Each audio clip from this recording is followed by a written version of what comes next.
Сүлеймен мен құмырсқа. Бір күні Сүлейменнің әскерін көрген құмырсқалар патшасы әскеріне дереу үнге тығылыңдар деп бұйрық берді. Сүлеймен күліп, неге қаштыңдар деді. Құмырсқа, әскеріме бізді таптап кетпес үшін деді. Сен неге қашпадың? Мен басшымын. Елге қиындық келгенде есі дұрыс патша жан сауғалап қашпас болар. Ушсең ұрумен деген деді. Сүлеймен таң қалып, өзің жәндіксің, даналықты қайдан білесің деді. Құдай ілімді саған ғана берген деп ойлама. Алла даналықты қалаған құлына ғана береді, ал мал-мүлікті қаламаған құлына да бере береді деді. Сүлеймен оның ақылына риза болып әңгімеге тартқысы келді. Алладан ілім ғана сұрағанша, неге мен сияқты билікті де қоса сұрамадың деді. Ең ақылды адам ел билеуден аулақ болған адам. Алладан болмасты сұрамадым. Бір ретте Алла менен атыңды Сүлейменнен асырайын ба, әлде жасырайын ба деп сұрады. Бұл дүние о дүниенің көлеңкесі. Желмен жарыспа, көлеңкені қума деген.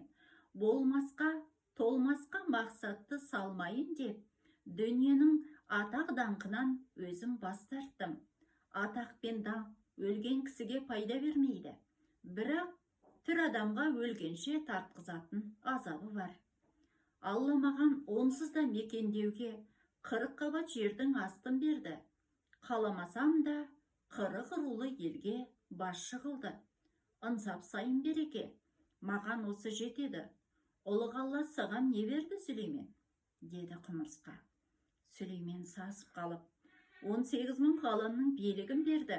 Ашсам алақанымда, жұмсам жұдырығымда, деп жұдырығын көрсетті. Әй, Сүлеймен, ақылды адам жұдырықпен ел басқармайды. Ел ақылына байланады, махаббатқа маталады. Басқа қандай құдіретің бар? Алла желді құзырма берді. Ерттеп мініп, бір күнде бір айшылық жол жүремін. Алла желді нешін бергенін ұқпадың ба? Бұл дененің ісі жел сияқты жылдам өтеді. Көзге көрінбейді, қолда тұрмайды.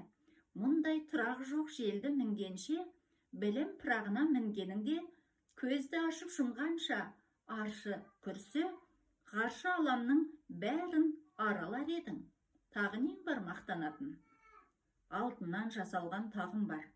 Отыруға жерде жетеді. Алтын баянсыз, билігінің баяны болмайды екен.